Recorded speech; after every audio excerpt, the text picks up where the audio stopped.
O'zbek fuqarolari uchun shoshilinch tezkor xabar. Fuqarolar tezda avgust oyida kutilayotgan ob-havo ma'lumoti bilan tanishing.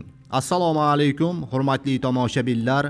So'nggi xabarlarni doimo kuzatib borish uchun like va obuna bo'lish tugmachasini bosib qo'yishni unutmang.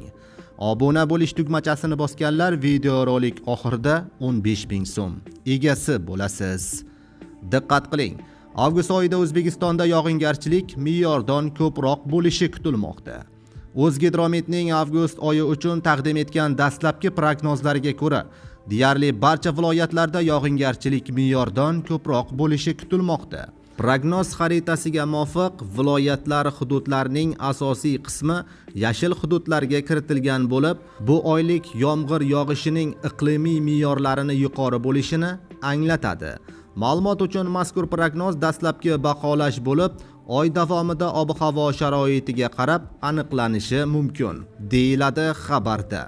Videoga like bosib, videoni yaqinlaringizga ham yuborib qo'ying.